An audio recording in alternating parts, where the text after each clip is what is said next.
औज़ुबिल्लाहि मिनश्शैतानिर्रजीम बिस्मिल्लाहिर्रहमानिर्रहीम। Royal TV आपकी खिदमत में अस्सलाम वालेकुम अर्ज़ करता है और एक नई वीडियो का हदिया लेकर पेश हो रहा है।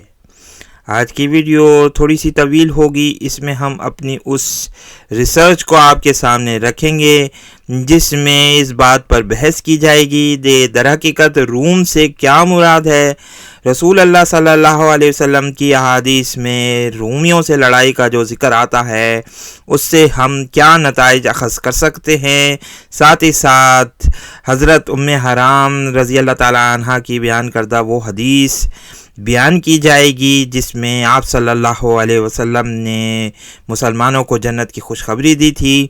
और चूँकि ये तारीख़ी वाक़या है जिस पर हमारे यहाँ बहुत ज़्यादा बहस की जा चुकी है, लेकिन हालिया दिनों में इसका एक ऐसा पहलू हमारे सामने आया है जिसको बयान करना ख़ास तौर पर कुर्ब क़यामत के हवाले से बहुत ही अहम हो जाता है। आज की वीडियो को पूरा देखें, साथ ही साथ हमारे चैनल को सब्सक्राइब करें और बेल आइकन के बटन को भी हिट करें। इस वक्त रूस और यूक्रेन के दरमियान जंग इंतहाई बुलंदियों पर पहुंचती हुई नज़र आ रही है, जहां आलमी मार्केट में एक बड़ी हलचल है। ऑयल की कीमतें बढ़ रही हैं, सोने की कीमतें ऊपर जा रही हैं, हर चीज़ ख़ास तौर पर कमोडिटीज़ इस वक्त बड़ी तादाद में ऊपर जाती हुई नज़र आ रही हैं। पूरी दुनिया एक इक़्तिसादी हलचल का शिकार नज़र आती है और अनकरीब यह है कि इकनॉमिक कोलैप्स हो जाए। इस वक्त लड़ाई का करीबन 11वां या 12वां दिन आ चुका है। दोनों तरफ से एक दूसरे पर हमले किए जा रहे हैं और लग रहा है कि अनकरीब तुर्की इस जंग में इन्वॉल्व होने वाला है। देखना ये होगा कि सूरत हाल किस तरफ जाएगी। लेकिन साथ ही साथ जहां रसूल अल्लाह सल्लल्लाहु अलैहि वसल्लम ने हमें बताया है कि रूमियों के साथ आखिरी दिनों में इस दुनिया के एक बड़ा मार्का मुसलमानों को पेश आएगा, ये लोग दाबिक और अम्माक के मुकाम पर उतरेंगे, तो बहुत सारे लोगों के जहन में ये सवाल है कि दर हकीकत रूमियों से मुराद क्या है। हमारे यहाँ इस वक्त ये बहस जारी है। लोग ये कहते हैं कि इससे मुराद नाटो के वो ममालिक हैं जो कि मगरबी ममालिक में शामिल हैं। साथ ही साथ इसमें कुछ ईस्टर्न यूरोप के ममालिक भी आते हैं। लेकिन आज हम आपको बताएंगे कि वो बाज़ंतीनी सल्तनत, वो रोम जिसका ज़िक्र कुरान मजीद में हुआ और जो बताया गया जिस तरीके से रसूल अल्लाह सल्लल्लाहु अलैहि वसल्लम की हदीस में आता है वो क्या है। सबसे पहले हम कुरान मजीद को उठाएंगे जहाँ रूम का ज़िक्र आता है और फिर हम बताएंगे कि ये किन तारीख़ी वाक़यात की तरफ इशारा है।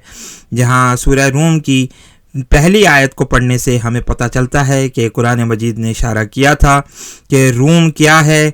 यहाँ पर आपको हम पढ़ के सुनाएंगे। गुलिबत रूम, बिस्मिल्लाहिर्रहमानिर्रहीम, अलिफ लाम मीम, गुलिबत रूम, मगलूब हो गए अहले रोम, यानी ज़िक्र किया गया रोमियों का यहाँ पर। अब रोमियों से यहाँ पर क्या मुराद थी, तो इसके लिए हम कोशिश करते हैं कि उन तारीख़ी वाक़यात की तरफ जाएं जो उस ज़माने में पेश आ रहे थे जब रसूल अल्लाह सल्लल्लाहु अलैहि वसल्लम की बिअसत हो चुकी थी।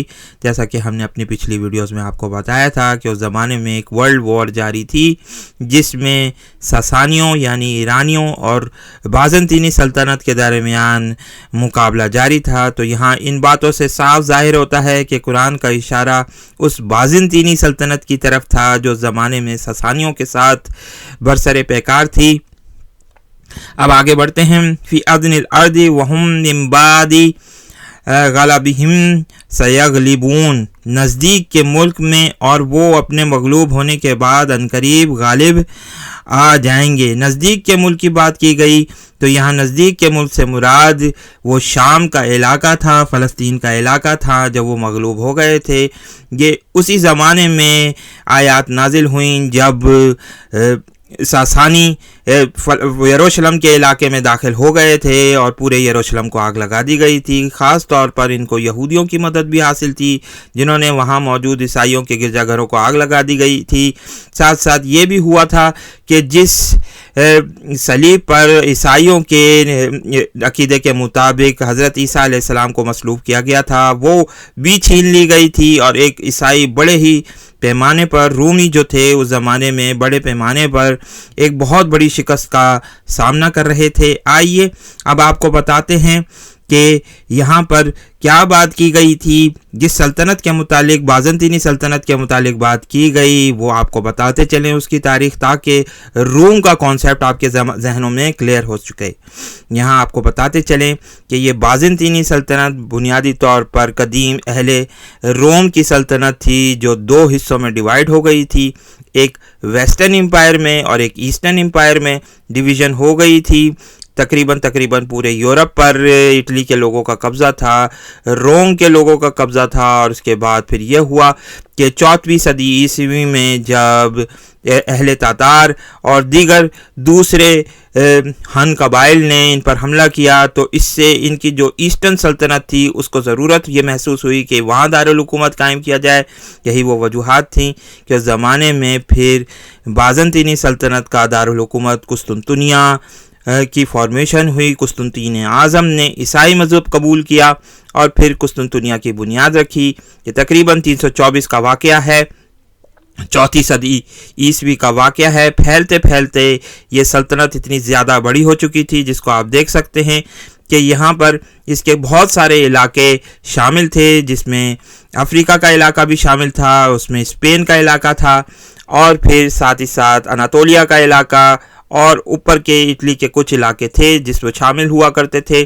تقریباً یہ آپ کو بتا رہے ہیں 555 بعد از مسیح کے شہنشاہ جسٹنٹینین کے زمانے میں، جو بہت بڑا بادشاہ تھا، اور قریباً یہی بات سمجھی جاتی ہے کہ اس کے زمانے میں ہی یہ سلطنت اتنی زیادہ پھیلتی چلی گئی تھی۔ اور یہ بھی آپ کو بتاتے چلے کہ یہی رسول اللہ صلی اللہ علیہ وسلم کے زمانے سے تقریباً 15 یا 20 سال پہلے کی بات ہے۔ رسول اللہ صلی اللہ علیہ وسلم کا جو جنم ہوا ہے وہ 570 بعد از مسیح میں ہوا ہے۔ تو اس کے بعد ان کی سلطنت بڑھتی چلی گئی، اور پھر وہ ابرہا کا واقعہ پیش آیا، جہاں ہم نے افریقی مقبوضات کے گورنر ابرہا کو یمن پر قبضہ کرتے ہوئے دیکھا، اور بعد میں جو ہے وہ عام الفیل کے واقعات پیش آئے۔ اب یہاں پر جس بات کا ذکر کیا گیا ہے نزدیک کے ملک میں، اور وہ اپنے مغلوب ہونے کے بعد عنقریب غالب آ جائیں گے، یہاں وہ پیشن گوئی کی گئی تھی روم کی، جس میں یہ بات کہی گئی تھی کہ وہ مغلوب ہونے کے بعد چند ہی سالوں میں غالب آ جائیں گے۔ تو پھر ایسا ہی ہوا۔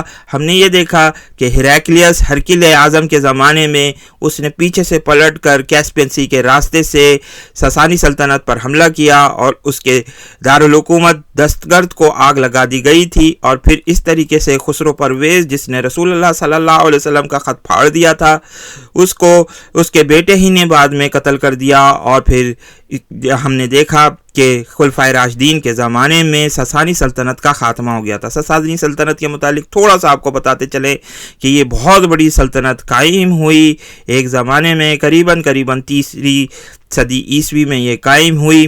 اس کا ایک بہت بڑا بادشاہ نوشیروان اعظم کہلاتا ہے۔ خسرو پرویز کے زمانے میں اس سلطنت نے بہت عروج پایا، لیکن پھر چند ہی سالوں کے بعد اس کی سلطنت پارا پارا ہو گئی، اور پھر پران وقت اور آذرمدخت کے دور میں تو عورتوں نے جس طریقے سے اس پر حکمرانی کی وہ تاریخ کا حصہ ہے۔ اور بعد میں یزدگرد بادشاہ، جو کہ ایک نابالغ بادشاہ تھا، اس کو حکمران بنایا گیا، اور پھر ہم نے یہ دیکھا کہ صحابہ کرام نے قادسیہ کے مقام پر ان کو فیصلہ کن شکست دے کر ان کی سلطنت کو پارا پارا کر دیا تھا۔ اور رسول اللہ صلی اللہ علیہ وسلم نے یہی کہا تھا کہ جب کسرا ہلاک ہو جائے گا تو اس کے بعد کوئی کسرا نہیں ہوگا۔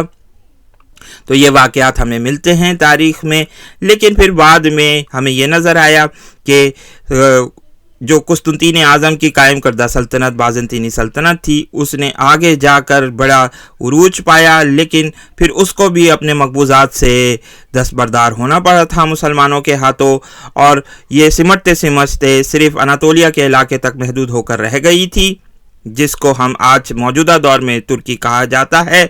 اور پھر ہم نے یہ دیکھا کہ عثمانی سلطنت کے برسر اقتدار آ جانے کے بعد سن 1453 میں اس کا خاتمہ ہوا، اور یہ لوگ بھاگ کر بتایا یہ جاتا ہے کہ اس کی ایک بادشاہ کی بیٹی نے شادی کر لی تھی ایک روسی سردار سے، جس کا نام اور جس کے پوتے کا نام ایوان دا ٹیریبل بتایا جاتا ہے۔ یہ لوگ रूस में जाकर इन्होंने अपनी हुकूमत कायम की, और यही वो वजूहात हैं जिनकी बुनियाद पर यह बात कही जा सकती है कि रूसी सल्तनत अपने आप को बाज़िंतीनी रोम का असल जानशीन समझते हैं। ये समझते हैं कि यही वो वजूहात थी कि बाद में ज़ार निकोलस दोम और रोमानोव डायनेस्टी में जो बादशाह शामिल हुए वो अपने आप को ज़ार कहलाते थे, यानी वो सीज़र का ही एक रूसी तर्जुमा था, जिसकी वजह से हम ये समझ सकते हैं। फिर बाद में हमने ये देखा कि यूरोप इन दो बड़े इलाकों में तकसीम होता हुआ नज़र आया, जहाँ मगरबी यूरोप, जो वेस्टर्न यूरोप था, वो रोमन कैथोलिक चर्च की तरफ चला गया, और जो ईस्टर्न ऑर्थोडॉक्स चर्च यानी जो इस वक्त चर्च कायम है रूस में, उसकी एक सेपरेशन हो गई थी। आज भी वो सेपरेशन हमें नज़र आती है। यहाँ आपको ये बात बताते चलें कि इस वक्त जो सेपरेशन है वो बड़ी ही दिलचस्प है, बड़ी ही ज़बरदस्त है, जिसमें ये बात नज़र आ सकती है कि यहाँ आप देख सकते हैं कि ऑर्थोडॉक्स क्रिश्चियनिटी और जो कैथोलिक चर्च के दरमियान जो डिवीज़न है, और ऊपर पे प्रोटेस्टेंट क्रिश्चियनिटी है, उसको भी आप देख सकते हैं।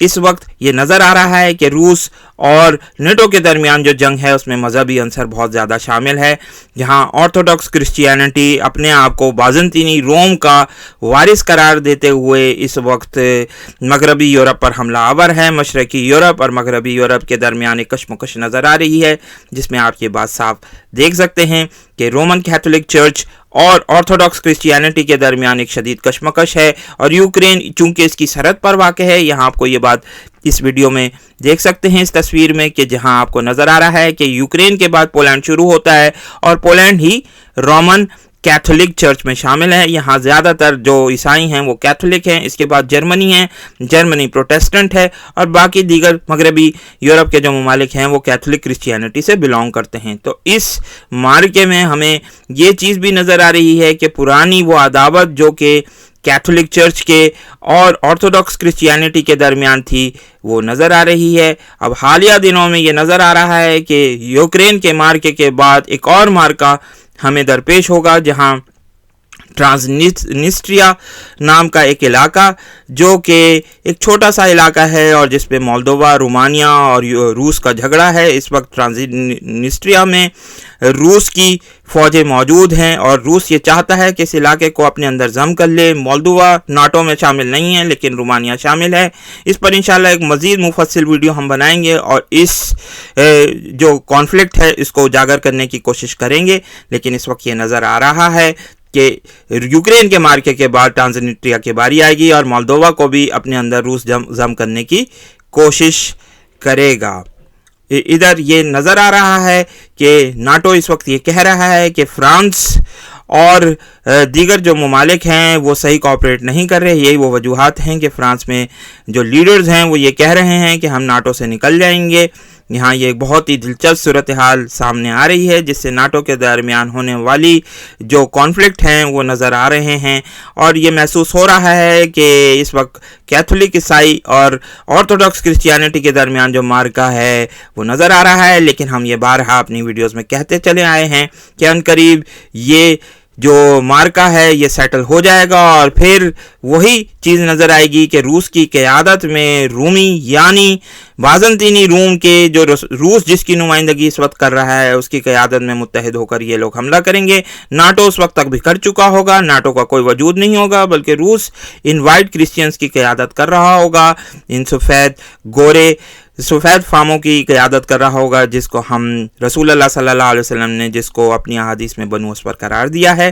तो ये चीज़ नज़र आ रही है। और साथ ही साथ हज़रत उम्मे हराम रज़ी अल्लाह ताला अन्हा की से रिवायत करदा वो हदीस हमें मिलती है, जिसमें अनस बिन मालिक भी रावी हैं, और बताया गया है कि फिर फ़तह कुस्तुनतुनिया का वाक़या पेश आएगा, और मुसलमान जहाज़ों पर सवार होकर कुस्तुनतुनिया पर हमला करेंगे। आइए उस हदीस को पढ़ते हैं और देखते हैं इसका एक नया रुख। ये हदीस यजीद के बयान में बहुत ज़्यादा बयान की जाती है, और बहुत ज़्यादा लोग इससे ये गलत नतीजा अख़ज़ करते हैं کہ کوئی یزید کوئی جنتی ہے، حتیٰ کہ ہمیں ایسا سوچنا بھی ہمارے لیے بہت مشکل ہے، کیونکہ یہ تاریخی واقعات ہیں، اور تاریخی واقعات میں یہ صاف ظاہر ہوتا ہے کہ یزید کا قسطنطنیہ سے کبھی کوئی تعلق نہیں رہا، کوئی ایسا لشکر نہیں ہے جس میں یزید شامل ہوا ہو۔ یہ تمام کی تمام باتیں مورخین کی گھڑی ہوئی ہیں۔ آئیے اس کو ہم پڑھتے ہیں اور پھر تھوڑا سا آپ کو تفصیل سے بتانے کی کوشش کریں گے۔ ہاں، ہم نے بخاری شریف کو کھولا ہے، حدیث نمبر 2788 اور 79 ہے۔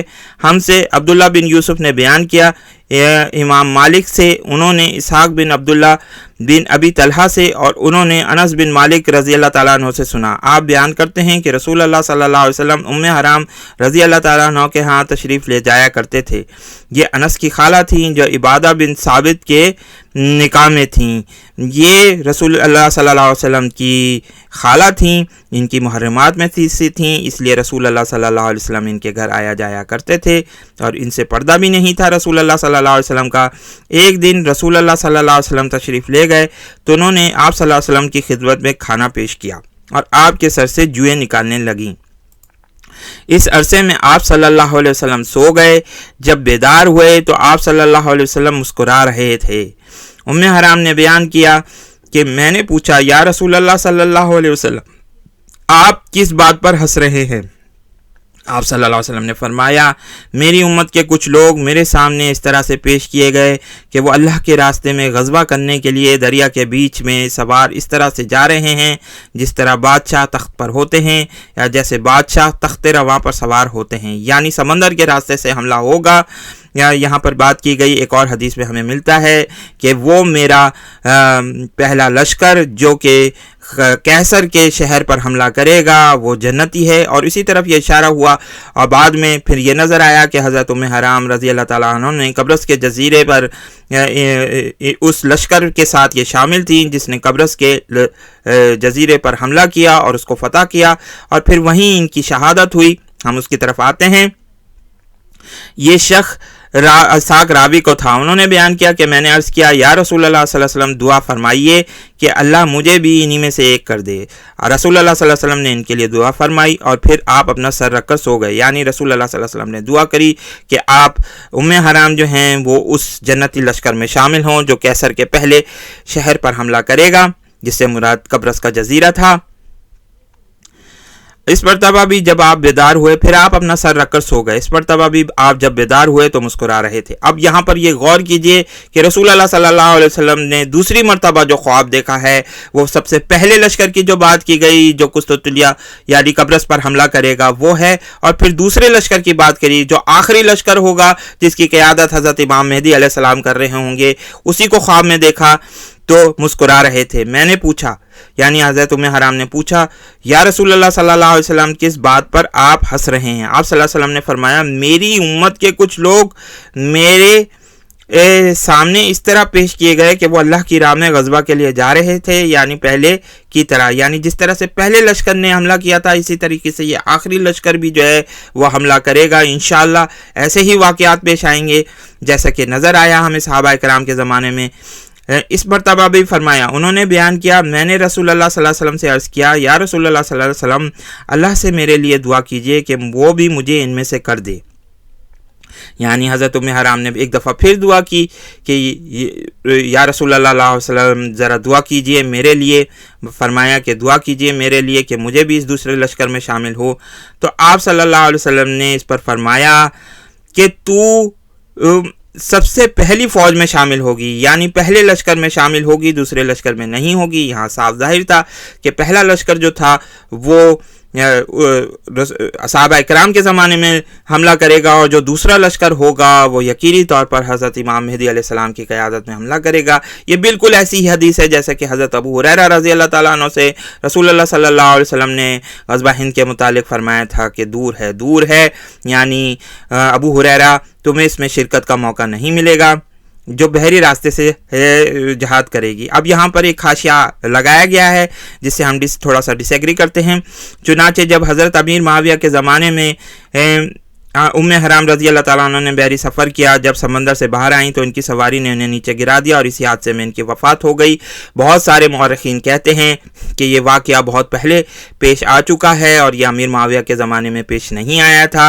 ये इसके मुतालिक इंशाअल्लाह किसी और वीडियो में हम वजाहत करेंगे, लेकिन बताया ये जाता है कि एक हरामी मौरख़ ने बताया है कि बहुत अरसे पहले हज़रत उमर फ़ारूक के ज़माने में ये हमला हुआ था, जिसमें हज़रत उम्मे हराम ने शिरकत की थी। आपके कब्रस के मुकाम पर ये आपका मज़ार कायम है और यहाँ पर तुर्की लोग आकर दुआ किया करते हैं और बहुत ही खूबसूरत ये मकाम बताया गया है। तो इंशाअल्लाह अल्लाह ताला से दुआ है कि अल्लाह ताला हमें भी इसी तरीके से हज़रत इमाम मेहदी अलैहिस्सलाम के उस लश्कर में शामिल होने और बहरी रास्ते से जिहाद करने की तौफ़ीक़ अता फ़रमाए। आमीन सुम्मा आमीन।